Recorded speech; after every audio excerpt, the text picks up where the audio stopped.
Part 1, Behind the Lines. Preface. Great times call for great men. There are unknown heroes who are modest with none of the historical glamour of a Napoleon.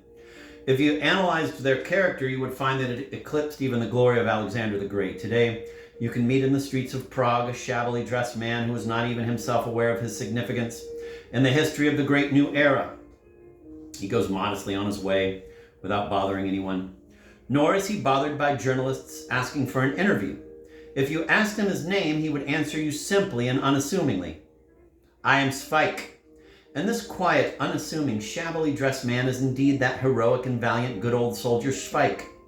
In Austrian times, his name was once on the lips of all the citizens of the Kingdom of Bohemia. And in the Republic, his glory will not fade either. I am very fond of the good soldier Sweik, and in relating his adventures during the World War, I am convinced that this modest, anonymous hero will win the sympathy of all of you. Unlike that stupid fellow Herostrates, he did not set fire to the temple of the goddess in Ephesus just to get himself into the newspapers and school books, and that is enough.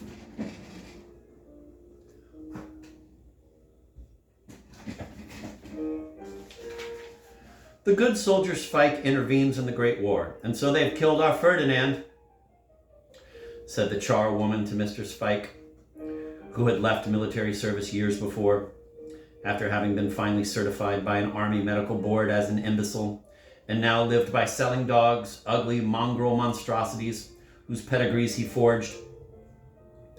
Apart from this occupation, he suffered from rheumatism and was at this very moment rubbing his knees with Elliman's embrocation. Which Ferdinand, Mrs. Mueller? He asked, going on with the massaging. I know two Ferdinands. One is a messenger at Prusa's, the chemist's, and once by mistake he drank a bottle of hair oil there. And the other is Ferdinand Kokoska, who collects dog manure. Neither of them is any loss. Oh no, sir, it's His Imperial Highness, the Archduke Ferdinand, from Kanapist, the fat churchy one. Jesus Maria, exclaimed Sweik. What a grand job. And where did it happen to His Imperial Highness? They bumped him off at Sarajevo, sir, with a revolver, you know. He drove there in a car with his Archduchess.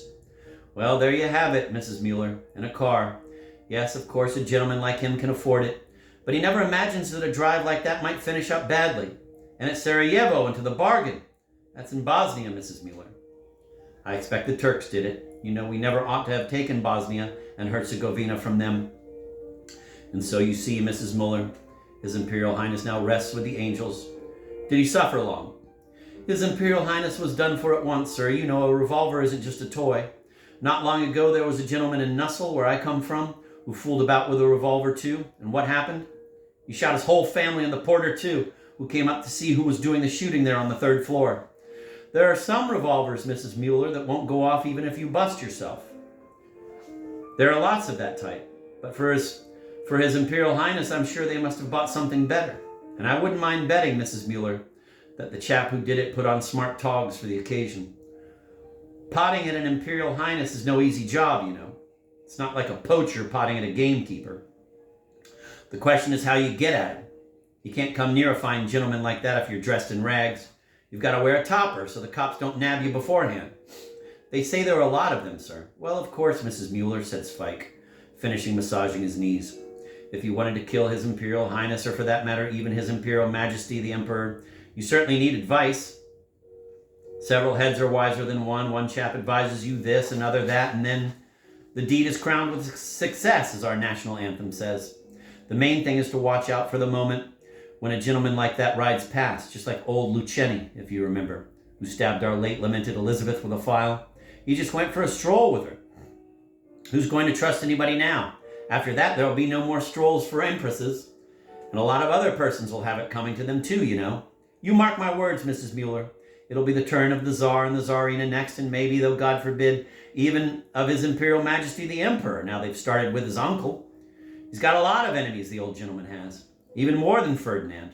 Not long ago, a gentleman was telling us in the pub that a time would come when all these emperors would get done in one after the other, and all the king's horses and all the king's men wouldn't save them. After that, he hadn't any money to pay his bill, and the landlord had to have him arrested. And he hit the landlord across the jaw once and the policeman twice. So after that, they took him away in a drunk's cart to sober him up again. Well, Mrs. Mueller, what a world we live in, to be sure. What a loss for Austria again. When I was in the army, an infantryman once shot a captain. He loaded his rifle and went to his office. They told him he had no business there, but he went on insisting he must speak to the captain. The captain came out and at once gave him, quote, "confined to barracks," end of quote. But he took up his rifle and bang, it went plumb through the captain's heart. The bullet flew out of his back and damaged the office into the bargain. It smashed a bottle of ink which messed up the official documents. "Oh, goodness, and what happened to that soldier?" asked Mrs. Mueller later, while Sweik was dressing. "He hanged himself on his braces," said Sweik, cleaning his bowler. "And what's more, they weren't even his. He borrowed them from the warder on the excuse that his trousers were falling down. Do you think he should have waited until they shot him? You know, Mrs. Mueller, in a situation like that, anyone would be in a flap. They reduced the warder to the ranks because of it and gave him 6 months. But he didn't sit him out. He ran away to Switzerland, and today he's a preacher of some church or other. Today there are very few honest people about, Mrs. Mueller. I can imagine that His Imperial Highness the Archduke Ferdinand made a mistake in Sarajevo about the chap who shot him. He saw a gentleman and thought, he must be a decent fellow who's giving me a cheer. And instead of that, he gave him bang, bang. Did he give him one bang or several, Mrs. Mueller? The newspaper says, sir, that His Imperial Highness was riddled like a sieve. He emptied all his cartridges into him. Well, it goes jolly quickly, Mrs. Mueller, terribly quickly. I'd buy a Browning for a job like that. It looks like a toy, but in a couple of minutes you can shoot 20 archdukes with it, never mind whether they're thin or fat. Although between you and me, Mrs. Mueller, a fat archduke's a better mark than a thin one. You may remember the time they shot that king of theirs in Portugal. He was a fat chap, too. After all, you wouldn't expect a king to be thin, would you? Well, now I'm going to the pub, the Chalice, and if anyone comes here for that miniature pincher, which I took in advance on, tell them I've got him in my kennels in the country, that I've only just cropped his ears and he mustn't be moved until they heal up. Otherwise they'll catch cold. Would you please give the key to the house porter? There was only one guest sitting at the Chalice. It was the plainclothes police officer, Brett Schneider, who worked for the state security. The landlord, Palovech, was washing up the glasses, and Brett Schneider was vainly endeavoring to engage him in serious conversation. Palovech was notorious for his foul mouth. Every second word of his was arse or shit. But at the same time, he was well read and told everyone to read what Victor Hugo wrote on this subject when he described the last answer Napoleon's old guard gave to the British at the Battle of Waterloo. Well, it's a glorious summer, said Brett Schneider, embarking on his serious conversation. Shit on everything, answered Palovech, putting the glasses away into a cupboard. It's a fine thing they've done to us at Sarajevo, said Brett Schneider, with a faint hope. Which Sarajevo? Asked Palovech. Do you mean the wine cellar? At Nuls? They're always fighting there, you know. Of course it's Nussel. At Sarajevo in Bosnia, Mr. Palovech. They've just shot His Imperial Highness, the Archduke Ferdinand there. What do you say to that? I don't poke my nose into things like that. They can kiss my arse if I do, Palovech replied politely, lighting his pipe.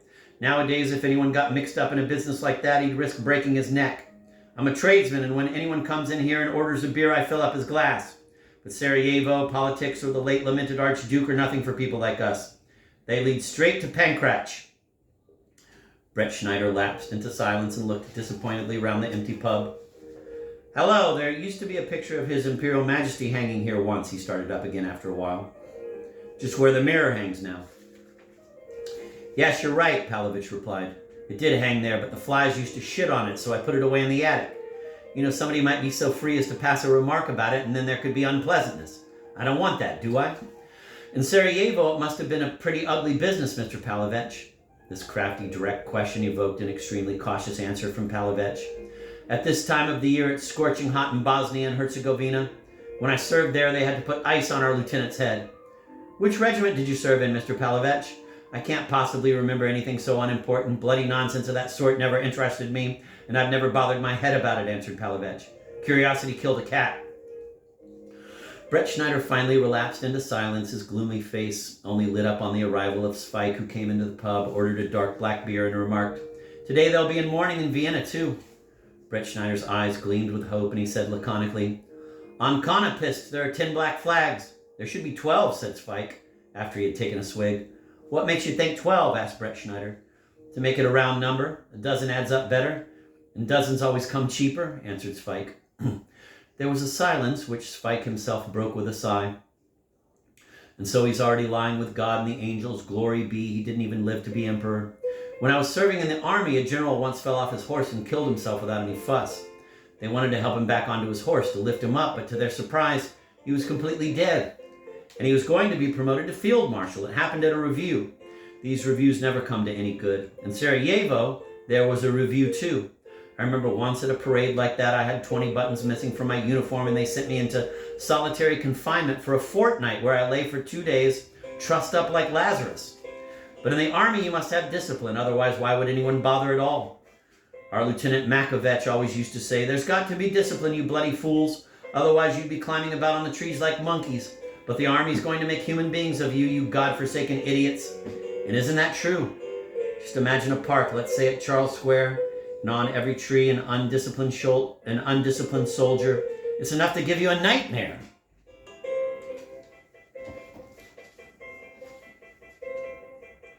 At Sarajevo, Brettschneider resumed, it was the Serbs who did it. "You're wrong there," replied Sweik. "It was the Turks because of Bosnia and Herzegovina." And Sweik expounded his views on Austrian foreign policy in the Balkans. In 1912, the Turks lost the war with Serbia, Bulgaria, and Greece. They had wanted Austria to help them, and when this didn't happen, they shot Ferdinand. "Do you like the Turks?" said Sweik, returning to Palovech. "Do you like those heathen dogs? You don't, do you?" "One customer as good as another," said Palovech. "Never mind a Turk. For tradesmen like us, politics doesn't enter into it. Pay for your beer, sit down in my pub, and jabber what you like. That's my principle. It's all the same to me whether our Ferdinand was done in by a Serb or Turk, Catholic or Muslim, anarchist or young Czech."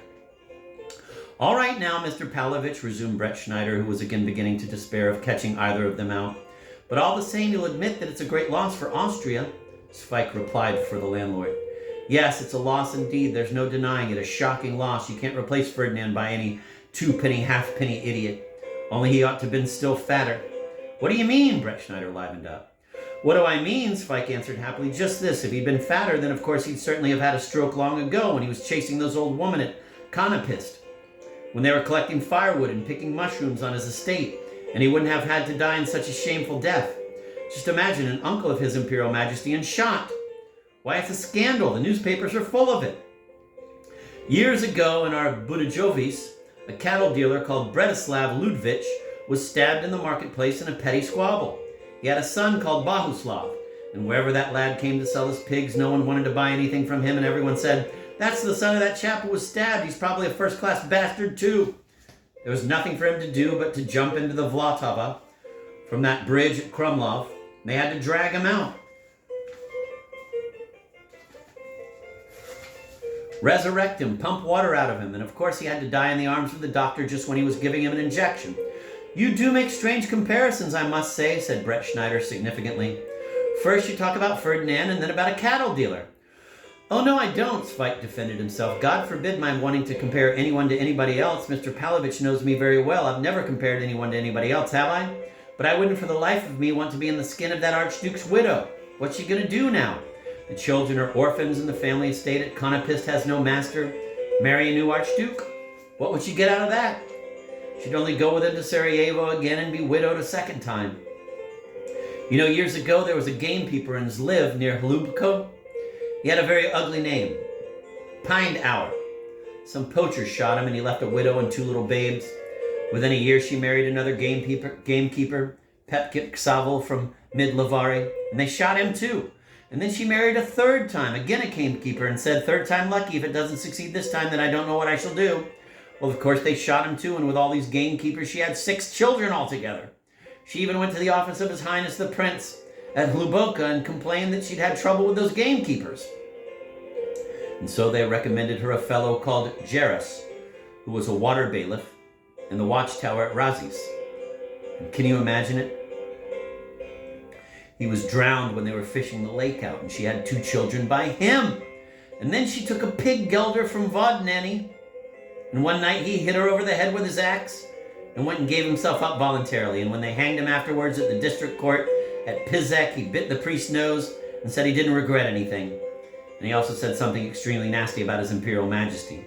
"And you don't happen to know what he said?" Brettschneider asked hopefully. "I can't tell you because no one dared repeat it, but I'm told that it was something so dreadful and horrible that one of the magistrates went mad, and they kept him to this very day in solitary and they keep him to this very day in solitary confinement so that it shan't get out. It wasn't the usual sort of insulting remark which people make about His Imperial Majesty when they're tight. And what sort of insulting remark do people make about His Imperial Majesty when they're tight? Asked Brett Schneider. Now come, gentlemen, please change the subject, said Palovich. You know I don't like it. Somebody might talk out of turn and we'd be sorry for it. What sort of insulting remarks do people make about His Imperial Majesty when they're tight? Sweik repeated. All kinds. Get drunk, have the Austrian national anthem played, and you'll see what you start saying. You'll think up such a lot about His Imperial Majesty that if only half of it were true, it would be enough to disgrace him all his life. But the old gentleman really doesn't deserve it. Just think, his son Rudolph, lost in tender years and full flower of his manhood. His wife Elizabeth stabbed with a file, and then Jan Orth also lost. His brother, the Emperor of Mexico, put up against a wall and shot in a fortress somewhere, and now again in his old age, they've shot his uncle. Chap needs iron nerves for that. And then some drunken bastard starts to swear at him. If the balloon went up today, I'd go as a volunteer and serve His Imperial Majesty to my last drop of blood. Sweik took a deep draught of beer and continued. Do you really think His Imperial Majesty is going to put up with this sort of thing? If so, you don't know him at all. There'll have to be a war with the Turks. You killed my uncle, and so I'll bash your jaw. War is certain. Serbia and Russia will help us in it. There won't have to be a bloodbath. Sweik looked beautiful in his prophetic moment. His simple face, smiling like a full moon, beamed with enthusiasm. Everything was so clear to him. It may be, he said, continuing this account of Austria's future, that if we have war with the Turks, the Germans will attack us because the Germans and the Turks stick together. You can't find bigger bastards anywhere, but we can ally ourselves with France, which was had a down on Germany ever since 1871. And then the balloon will go up. There'll be war. I won't say any more. Brett Schneider stood up and said solemnly, you don't need to. Just come along with me into the passage. I've got something to say to you there. Sweik followed the plainclothes police officer into the passage where a little surprise awaited him. His drinking companion showed him his eaglet and announced that he was arresting him and would take him at once to police headquarters. Sweik tried to explain that the gentleman must be mistaken, that he was completely innocent, and that he had not uttered a single word capable of offending anyone. However, Brett Schneider told him that he had in fact committed several criminal offenses, including the crime of high treason. Then they returned to the pub, and Sweik said to Palovich, I've had 5 beers, a couple of frankfurters, and a roll. Now give me one more slivovise and I must go, because I'm under arrest. Brett Schneider showed Palovich his eaglet, stared at him for a moment, and then asked, Are you married? I am. And can Madame carry on the business for you during your absence? She can. Then it's all right, Mr. Palovich, said Brett Schneider gaily. Call your wife here, give the business over to her, and in the evening we'll come for you. Take it easy, Sweik consoled him. I'm only going there for high treason. But what am I going for, moaned Palovich. After all, I've been so careful. Brett Schneider smiled and said triumphantly, Because you said the flies shitted on His Imperial Majesty. They'll certainly knock His Imperial Majesty out of your head there. And so Sweik left the chalice under the escort of the plainclothes police officer. When they went out into the street, his face lit up with its good-natured smile, and he asked, Should I step down from the pavement? What do you mean? I thought, as I'm under arrest, I've no right to walk on the pavement. When they passed through the door of police headquarters, Sweik said, Well, the time passed very pleasantly for us there. Do you often go to the chalice? And while they were escorting Sweik to the reception office, Palovich, at the chalice, handed over the running of the pub to his weeping wife, consoling her in his own inimitable way. Don't cry, don't howl. What can they do to me because of some shit on a picture of His Imperial Majesty? And thus it was that the good soldier Sweik intervened in the great war in his own sweet, charming way. It will interest historians that he saw far into the future. If the situation subsequently developed otherwise than he had expounded it at the chalice, we must bear in mind that he had never had any preparatory training in diplomacy.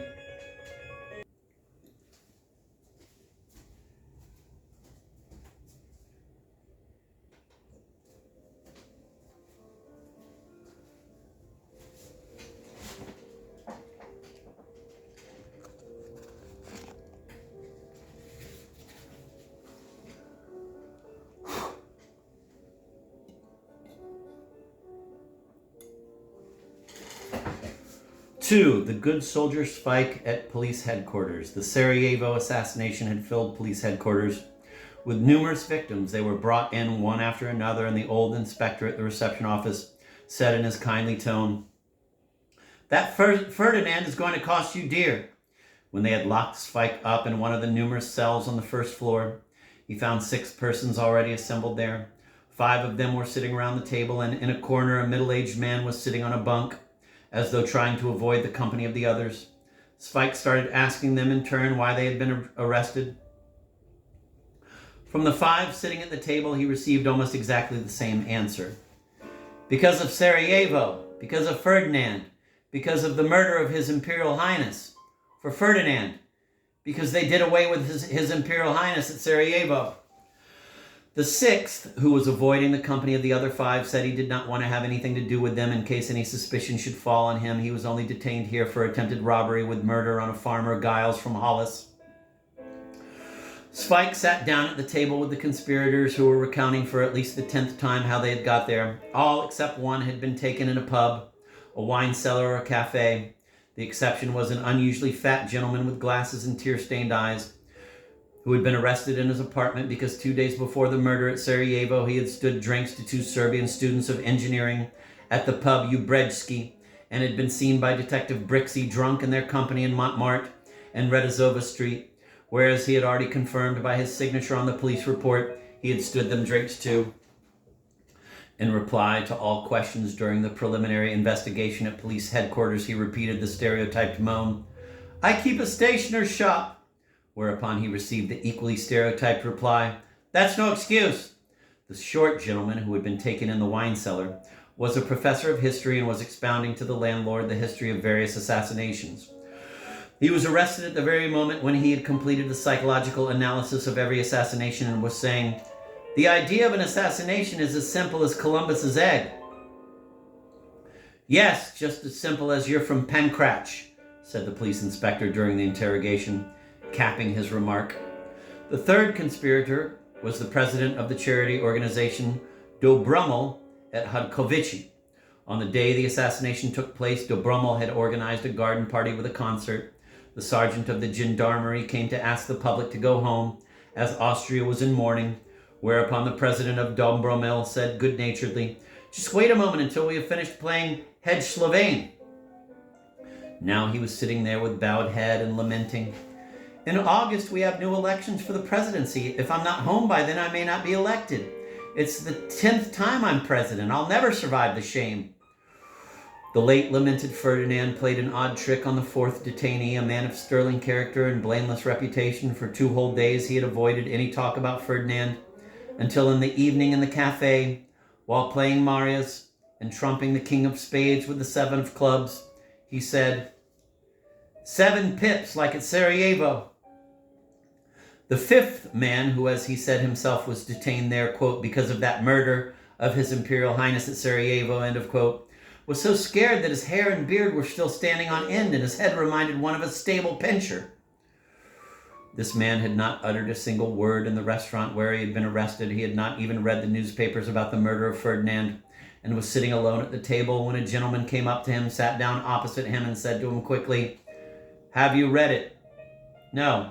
"Do you know about it?" "No." "And do you know what it's about?" "No, I'm not interested." "But you ought to be interested." "I don't know what I ought to be interested in. I just smoke my cigar, drink my few glasses, have my supper, and don't read the newspapers. The newspapers tell lies. Why should I get excited?" "And so you're not even interested in the murder at Sarajevo then?" "I'm not interested in any murder at all, whether it's at Prague, Vienna, Sarajevo, or London. For that there are authorities, courts, and police. If at any time, anywhere, they kill anybody, it only serves him right. Why is he such a bloody careless fool to let himself get killed?" Those were his last words at intervals of 5 minutes. Those were his last words in this conversation. From that moment, he went on repeating aloud at intervals of 5 minutes, "I'm innocent, I'm innocent." He screamed out these words at the gate of police headquarters. He is going to repeat them when he is transferred to the criminal court in Prague, and with these words he will enter his prison cell. When Sweik had heard all these dreadful conspiratorial tales, he thought it right to explain to the others the utter hopelessness of their position. "We're all of us in a nasty jam," he began his words of comfort. "You're not right when you say that nothing can happen to you or any of us. What have we got the police for except to punish us for talking out of turn? If the times are so dangerous that archdukes get shot, no one should be surprised if he's carried off to police headquarters. They're doing all this to make a splash so that Ferdinand can have some publicity before his funeral. The more of us there are here, the better it'll be for us, because it'll be all the jollier. When I was in the army, half a company of us were sometimes locked up together. And how many innocent people used to be condemned. And not only in the army, but in the civil courts too. I remember once a woman was sentenced for strangling her newly born twins.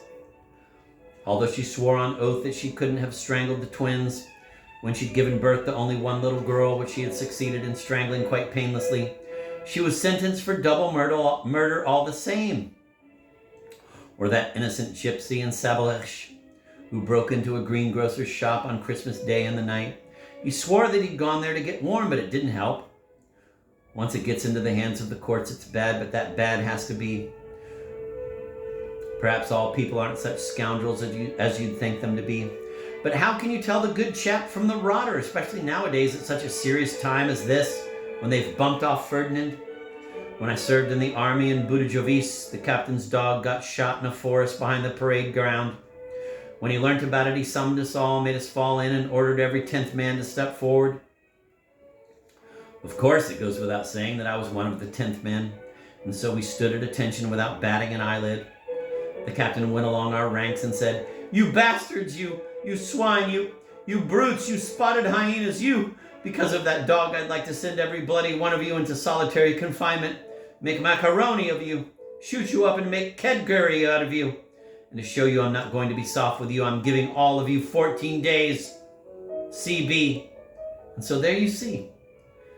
Then it was all because of a mangy cur, and now it's all because of no less a person than His Imperial Highness. You have to have some horror to make the mourning worthwhile."